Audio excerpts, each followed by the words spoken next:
एक तरफ जहां देश में ईवीएम को लेकर बहस छिड़ी हुई है, वहीं अब मुंबई से सटे थाने जिले के दादोजी कोंडदेव स्टेडियम में चुनाव सामग्री, ईवीएम और हजारों वोटिंग कार्ड मिलने से सनसनी फैल गई। जानकारी के मुताबिक ये सभी सामान कबाड़ में बेचे जाने वाले थे। ईवीएम मशीन की खबर मिलते ही जैसे इस बात की सूचना मिली, मनपा अधिकारी और पुलिस ने पहुंचकर जांच शुरू किया। जांच पड़ताल करने के बाद यह बात सामने आई कि लोकसभा चुनाव 2014 के होने के बाद से चुनाव से संबंधित किसी भी सामग्री पर ध्यान नहीं दिया गया था और थाने के दादोजी कोंडदेव स्टेडियम में दर्शक दीर्घा के नीचे खाली कमरे में चुनावी सामग्री को रखा गया था, जिस पर किसी की नजर नहीं पड़ी थी। और अब चुनाव अधिकारियों, पुलिस और राजनीतिक दलों के प्रतिनिधियों की मौजूदगी में इस कमरे को खोलने की कोशिश की गई, जो काफी समय से बंद था। मौके पर पहुंचे अधिकारियों ने जब रूम का दरवाजा खोला तो पता चला कि इस रूम में बिजली की व्यवस्था तक नहीं थी और 2014 के बाद से ये रूम बंद था और इसमें चुनावी सामग्री रखी हुई थी और जंग लगे हुए तमाम बक्से मिली, जिसमें मतदाता के पहचान पत्र और ईवीएम पाए गए। ठाणे महानगरपालिकेच्या दादोजी कोंडदेव स्टेडियममधील जुन्या आणि वापरात नसलेल्या एका रूममध्ये निवडणुकीच्या संदर्भातील जुनं साहित्य साठवण्यात आलेलं होतं। त्या संदर्भामध्ये आज एक बातमी प्रसारित करण्यात आलेली आहे।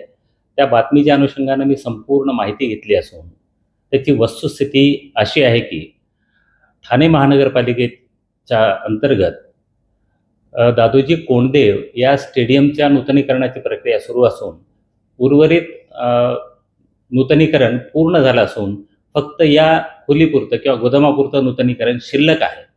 हे नूतनीकरण करण्याच्या अनुषंगाने ही रूम जर त्यात महत्त्वाचं साहित्य नसेल तर ती रूम ठाणे महानगरपालिकेकडे हस्तांतरित करता येऊ शकेल का, याच्या संदर्भामध्ये ठाणे उपायुक्तांनी आमच्याकडे विनंती केली होती। त्यांनी त्यांच्या अहवालामध्ये असे नमूद केलं होतं की या रूमचा पुढील समोरचा दरवाजा आहे तो थोडासा नादुरुस्त झालेला आहे, तोही दुरुस्त करावा अशी त्यांनी विनंती केली होती। त्याशिवाय ठाणे नगर पोलीस स्टेशनकडून या ठिकाणी गेल्या बऱ्याच वर्षांपासून सुरू असलेला बंदोबस्त सध्या परिस्थितीमध्ये मनुष्यबळाची कमतरता लक्षात घेता, त्यांच्याकडे असलेली मनुष्यबळाची कमतरता लक्षात घेता तो बंदोबस्त जर आत साहित्य महत्त्वाचं साहित्य नसेल तर तो इतरत्र वापरता येऊ शकेल का अशी विचारणा केली होती। या दोन्ही यंत्रणांकडून प्राप्त झालेल्या विनंतीच्या अनुषंगाने या कार्यालयाने भारत निवडणूक आयोगाच्या प्रचलित पद्धतीचा अवलंब करून या संदर्भामध्ये सर्व राजकीय पक्षांना या संदर्भातली पूर्वसूचना दिली होती। या पूर्वसूचनेच्या अनुषंगाने सदर गोदाम किंवा रूम उघडत असताना राजकीय पक्षांचे प्रतिनिधी त्या ठिकाणी उपस्थित होते। त्यांच्या समक्ष ही रूम उघडण्यात आलेली आहे आणि ते रूम उघडून आतमध्ये साहित्य काय आहे याची तपासणी करण्यात आली। हे साहित्य तपासत असताना या ठिकाणी जुने इलेक्शनचं साहित्य असल्याचं आढळून आलं। यामध्ये जुन्या ग्रामपंचायत, जिल्हा परिषदच्या इलेक्शन्स किंवा जुनं इलेक्शनचं साहित्य, लिफाफे, प्रोफार्मे असल्याचं लक्षात आलं। यातीलच एका ट्रंकमध्ये काही कंट्रोल युनिट दिसून आले। या संदर्भातला सविस्तर अहवाल माननीय मुख्य निवडणूक अधिकारी यांना सादर करण्यात येत आहे।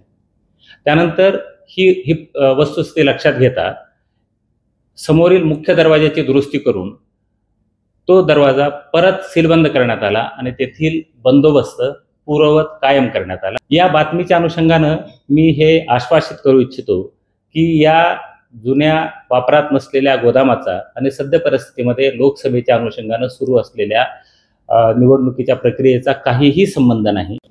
या संपूर्ण प्रक्रियेचं व्हिडिओ चित्रीकरण करण्यात आलेलं आहे।